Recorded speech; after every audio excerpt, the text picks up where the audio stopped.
Hello दोस्तों, मेरा नाम इमरान। दोस्तों आज के वीडियो में हम लोग बात करने वाले पी रेशो के बारे में। ये पी रेशो क्या होता है? अक्सर आपको ये फाइनेंशियल एनालिसिस में ये चीज़ सुनने को मिलती है कि इस पर्टिकुलर शेयर का पी रेशो ये है, ठीक है, ये शेयर महंगा है, सस्ता है। ये पी रेशो से लोग अंदाजा लगाते हैं। तो ये पी रेशो क्या होता है, ये आज के वीडियो में हम लोग समझेंगे। तो ये वीडियो आप स्टार्टिंग से लेकर एंड तक पूरा देखिएगा। चलिए फिर से वीडियो शुरू करते हैं। दोस्तों पीई रेशो, इसका जो फुल फॉर्म है, पी मतलब प्राइस और ई मतलब अर्निंग, मतलब प्राइस अर्निंग रेशो, ठीक है। बट इसको कुछ इस तरीके से बोला जाता है, प्राइस टू अर्निंग रेशो।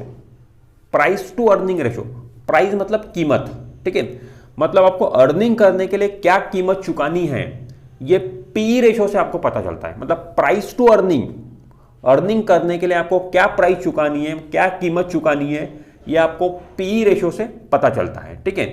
अभी मान लो, और ये पी रेशो का फॉर्मूला क्या है? पी रेशो का फॉर्मूला ये है, P ratio is equal to current market price of share divided by EPS. EPS मतलब अर्निंग पर शेयर, ठीक है। ये फॉर्मूले में डालो तो पी रेशो निकलता है। मान लो कोई शेयर है, उसका इस समय करंट मार्केट प्राइस 100 रुपये है और उसका ईपीएस, ईपीएस मतलब अर्निंग पर शेयर, एक शेयर के पीछे कंपनी कितना पैसा कमा रही है, और ये जो ईपीएस है ये पिछले एक साल का पकड़ा जाता है। मतलब पिछले एक साल से लेके अभी तक एक शेयर के पीछे कंपनी कितना पैसा कमा रही है वो पकड़ा जाता है, ठीक है। इसका भी फॉर्मूला मैं आपको आगे बताता हूं। तो पी रेशो का फॉर्मूला क्या है? P ratio is equal to current market price of share divided by EPS, मतलब अर्निंग पर शेयर। अभी मान लो कोई शेयर का करंट मार्केट प्राइस 100 रुपये है और उसका ईपीएस मतलब अर्निंग पर शेयर वो 5 रुपये है, तो उसका पी रेशो क्या निकलेगा? 20 निकलेगा उसका पी रेशो, ठीक है। ये हो गया पी रेशो। अब ये ईपीएस जो है, जैसे कि करंट मार्केट प्राइस तो आपको पता चल जाएगा कि शेयर का भाव इस समय क्या चल रहा है, वो आप यहाँ पे डालोगे। बट ये ईपीएस आपको कहाँ से पता चलता है? ईपीएस का फॉर्मूला क्या है? ईपीएस का फॉर्मूला सिंपल है, net profit divided by number of share. उस पर्टिकुलर कंपनी का जो नेट प्रॉफिट है उसको नंबर ऑफ शेयर से अगर हम डिवाइड करें तो वहां पर निकल जाता है ईपीएस, मतलब अर्निंग पर शेयर। मान लो कोई कंपनी का नेट प्रॉफिट 10 लाख रुपए है और उनके इक्विटी शेयर 2 लाख है, तो 10 लाख को अगर 2 लाख से डिवाइड करोगे तो 5 आता है। तो इसका मतलब है कि उस पर्टिकुलर कंपनी का 5 का ईपीएस है, मतलब अर्निंग पर शेयर 5 रुपये है उस कंपनी का, ठीक है। तो ये हो गया ईपीएस। ये ईपीएस को प्राइस टू अर्निंग रेशो वाले फॉर्मूले में डाला जाता है और उससे प्राइस टू अर्निंग रेशो पता चलता है। और दोस्तों ये सब चीज आपको कैलकुलेट करने की जरूरत बिल्कुल भी नहीं पड़ती है। आपको ना ईपीएस कैलकुलेट करना पड़ता है, ना earning per share ratio calculate करना पड़ता है। ये पी रेशो, ईपीएस, ये सारा कुछ रेडीमेड कैलकुलेटेड अवेलेबल है इंटरनेट पर। आप BSEindia.com की वेबसाइट पर जाओगे तो आपको सारी इंफॉर्मेशन मिल जाएंगी, NSEindia.com पे मिल जाएंगी, moneycontrol.com पे आपको सारी इंफॉर्मेशन मिल जाएंगी। तो इंटरनेट पे सारी चीज़ें अवेलेबल है। शेयर का पी रेशो क्या है, शेयर का ईपीएस क्या है, ये सारी चीज़ें रेडीमेड अवेलेबल है।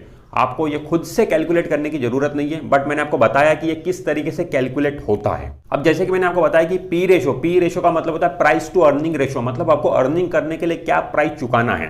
अब मान लो कोई कंपनी का पी रेशो 80 का है, ठीक है।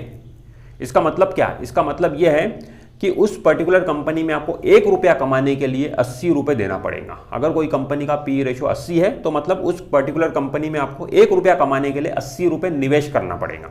कोई कंपनी है, मान लो उसका पी रेशो 20 है, ठीक है, 20 है। इसका मतलब क्या है? आपको उस पर्टिकुलर कंपनी में 1 रुपया कमाने के लिए 20 रुपये निवेश करना पड़ेगा। एक कंपनी है जिसका 80 का पीई है और दूसरी कंपनी जिसका 20 का पीई है, ठीक है।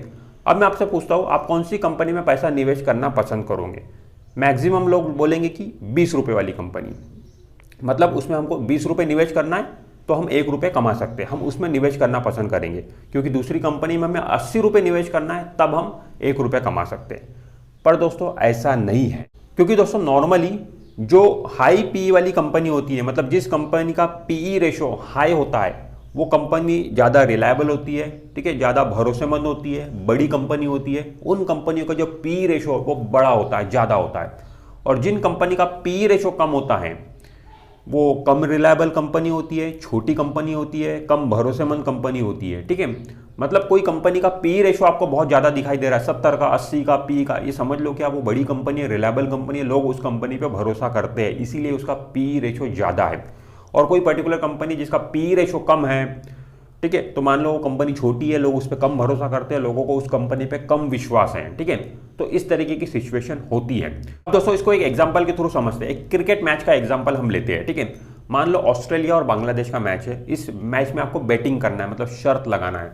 और जो अगर रेट हम देख ले, मान लो 80 का जो पीई है वो ऑस्ट्रेलिया का है और 20 का जो पीई है वो बांग्लादेश का है, ठीक है। इसका थोड़ा सा मतलब पैसे में हम समझ लेते हैं। मान लो 80 है ऑस्ट्रेलिया, इसका मतलब यह है कि ऑस्ट्रेलिया में आपको 80 रुपये निवेश करना है तो आपको 100 रुपीज़ आप कमा सकते हो। अगर ऑस्ट्रेलिया वहाँ पे विन कर गया तो आपको 100 रुपीज़ मिलेंगे, बट आपको कितना लगाना है, 80 रुपये लगाना है। और बांग्लादेश के केस में आपको 20 रुपया लगाना है और अगर बांग्लादेश जीत गया तो आपको 100 रुपीज़ मिलेंगे। अब मुझे बताइए आप कहाँ पर पैसा लगाना पसंद करोगे।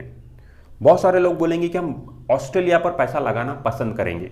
भले ही आपको वहाँ पे 80 रुपये पैसा लगाना है, 80 रुपये आपको लगाना है, ठीक है, बदले में 100 मिलेंगे, 80 रुपये लगाना है, तो आप ऑस्ट्रेलिया पे लगाना पसंद करोगे। जबकि आप बांग्लादेश पे सिर्फ 20 रुपये आपको लगाना है, 100 कमा सकते हो, बट आप बांग्लादेश पे लगाना पसंद नहीं करोगे। क्यों? क्योंकि आपको ऑस्ट्रेलिया पे भरोसा है। आपको लगता है कि ऑस्ट्रेलिया मैच जीत जाएगा, क्योंकि ऑस्ट्रेलिया एक बड़ी टीम है, रिलायबल टीम है, भरोसेमंद टीम आपको नजर आती है, ठीक है। तो इस तरीके से आप ऑस्ट्रेलिया पे पैसा लगाना पसंद करोगे। ठीक उसी तरीके से स्टॉक मार्केट में भी जो कंपनी का पी रेशो ज़्यादा है वो कंपनी आपको भरोसेमंद दिखाई देंगी, बड़ी कंपनी दिखाई देंगी, उस पर आपका भरोसा ज़्यादा रहेगा, ठीक है।